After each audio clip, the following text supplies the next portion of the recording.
মদন, তুমি এখানে কেন? ওর নাম মদন না, মোহন চৌধুরী। মোহন চৌধুরী? এই ফকিরটাকে তুই চৌধুরী উপাধি দিয়ে দিলি? এখন তো উপাধি দিয়েছি, কয়েকদিন পরে বাস্তব রূপে দেখতে পাবি। কয়লা ধুলো ময়লা যান। আর তোর মন তো কয়লার চাইতেও বেশি নোংরা, সেটা পরিষ্কার করবে কি দিয়ে? এরকম অহংকারী মানুষের লাগে কথা কয়ে লাভ নাই, আমাকে সময় নষ্ট হইতেছে। আবু দেখো, মোহনকে অনেক সুন্দর লাগছে। সৎ মানুষের এই একটা গুণ, সব কাজে ওদেরকে মানায়। তো আমি এখন আসছি। জাহাজ কোম্পানির টেন্ডারটা জমা দেবো ভাবছি। যাই করিস মোহনের সাথে পরিকল্পনা করে করবি। তুমি শুধু আমার সাথে থেকো। আমরা মিমির কোম্পানিকে টপকিয়ে যাব, আর মিমির সব প্রজেক্ট আমরা নিয়ে নিব। মিমি শুধু তাকিয়ে তাকিয়ে দেখবে, ওর আর কিছুই করার থাকবে না। অহংকারী মানুষ আশেপাশে থাকলে তো বোরিং লাগে। টেন্ডারের মাধ্যমে কোম্পানি কাজটি যে পেয়েছেন, এখন সে কোম্পানির নাম ঘোষণা করা হবে। দেখবি টেন্ডারটা আমরাই পাবো, তোরা খালি হাতেই বাড়ি ফিরবি। টেন্ডারটা আমরাই পাবো, আল্লাহ আমাদের উপর রহম করবে। তুমি অহংকারের পতন ঘটাও। টেন্ডারের মাধ্যমে আমাদের কোম্পানির কনস্ট্রাকশন কাজটি পেয়েছেন মুন কনস্ট্রাকশন। আপনাদের অভিনন্দন। প্রয়োজনীয় কাগজপত্র আমাদের অফিস ডেস্ক থেকে সংগ্রহ করে নিবে। আমি টেন্ডার মানি না। ঊর্ধ্বতন কর্মকর্তারা যাদেরকে ভালো মনে করেছেন কাজটা তাদেরকে দেওয়া হয়েছে।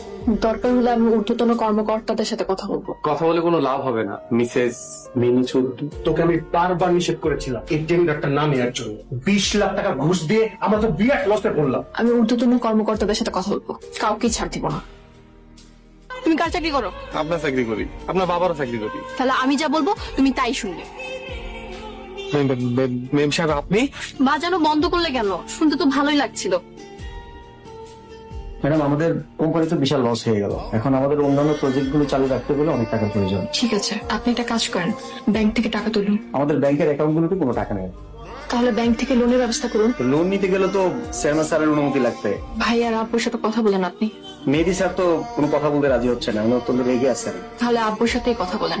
ওকে ম্যাডাম, আমাদের ওয়ার্কাররা সব বসে বসে বেতন নিচ্ছে। এভাবে চলতে থাকলে তো আমাদের সব শেষ হয়ে যাবে। আমাদের দ্রুত কিছু একটা করতে হবে। আমি ভাবছি কি করা যায়। আপনারা? মিমি অফিসে আছে। মিমি, মিমি চৌধুরী। টেন্ডার করার খুশিতে আমি আর মোহন বিয়ে করতে গেছি। তা আমি কি করবো? খুশিতে নাচবো?